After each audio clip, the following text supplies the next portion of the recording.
เริ่มแล้วตอนบ่ายเริ่มกอยปูนก็คือเก้า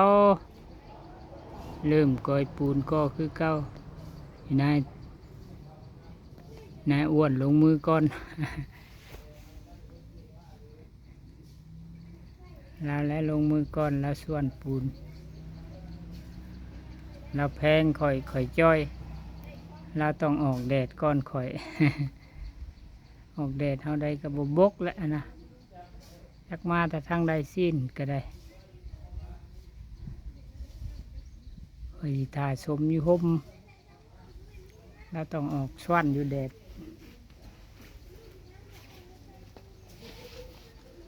งานประจำกำลังกายสม่ำเสมอทุกวันให้เหือได้ออกไปกันพักเปลี่ยนเพียงพอออกกำลังกายเพียงพอไม่จำเป็นต้องแล่นนักออกกำลังกายนะเฮ็ดเวียก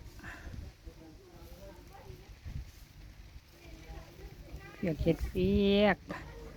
ส่วนดินทรายสมปูนก็มือนี่ก็เรือนก็กำแพงไปพร้อมๆกันและเฮ็ดลายอันมีอันเฮ็ดสิ้นเฮ็ดไปเรื่อย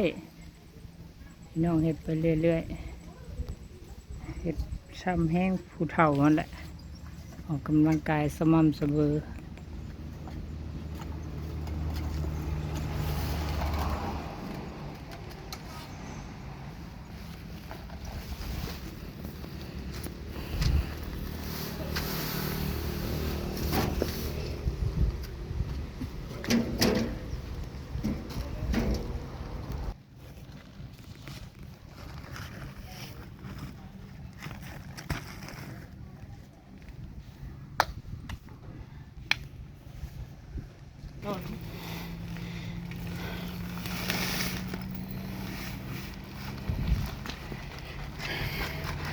สอบหนึ่งมีแต่ซองรถดอกหนึ่งสองลูกข้าง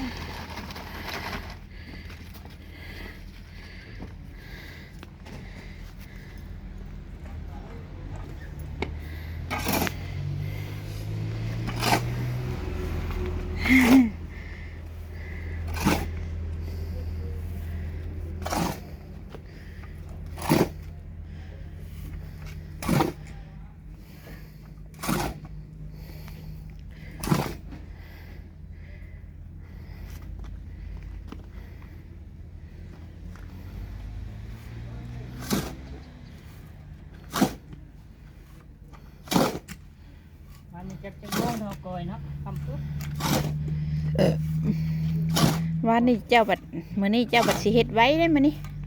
ความตัวทำมาตั้งเนาะเออทำมาเป็นทองพ่อเมื่อวานเออเออ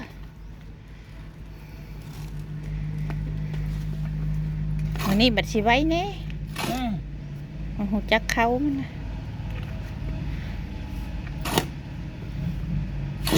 ไว้กินยาปากแน่ไว้ยันปาก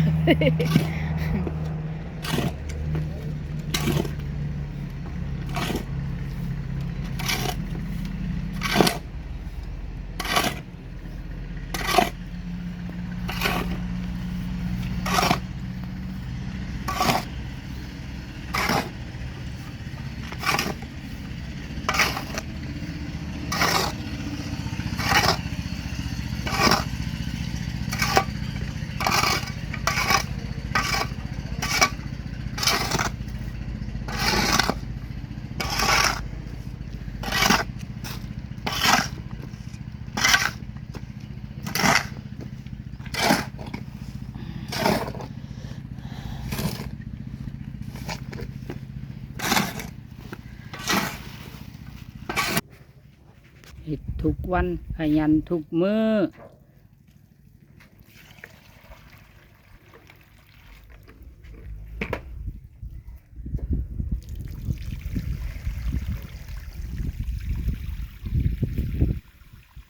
ลายคู่เติบได้เนาะ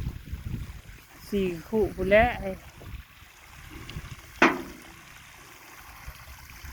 โยกลงนะ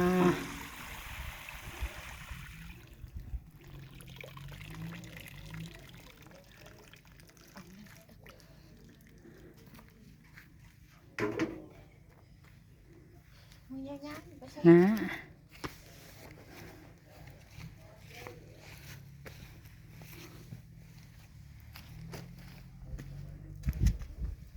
พออีกแล้ว บ่พออยู่แล้วน้ำน่ะ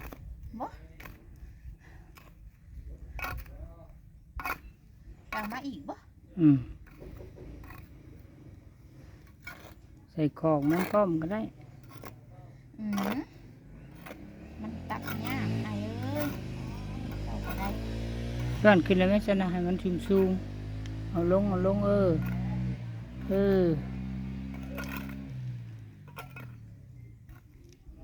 เนี่ยมันมามันอันนั้นเฮ้บ่ให้มันพงมีพงจักดีมันก่อยง่ายซ่อนขึ้นรถ ฉันกินบ่ ให้มันซึมออกมาทางนอกพี่ซึมจนถึงนอกแล้วขลุ่นง่ายแหละวานนี่ยังขลุ่นยากอยู่วานนี่ของเท้าเผาแล้วถอกน้ำใส่แล้วกลางน้ำบกเขานี่กันเอามาแล้วเขาต้องเป็นซุ่มออกมาหดขางนี่พี่ได้ชวนขึ้นรถได้ชวนเข่าคือค่อยว่ารถวาบลงรถมันดูดออกมาข้างนอก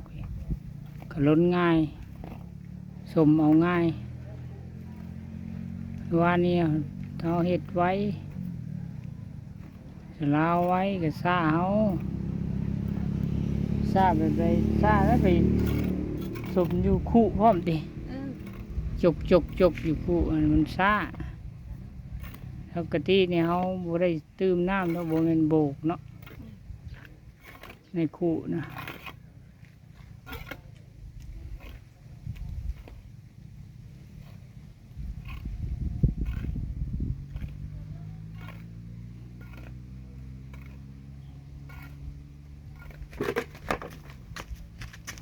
ตีตีนเตียงลบไล่นายนี่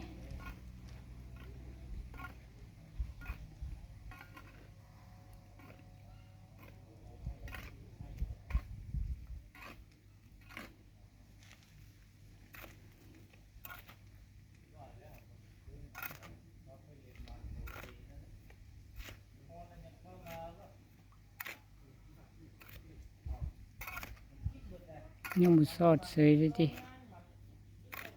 น้ำลายกลางก็บ่จักติ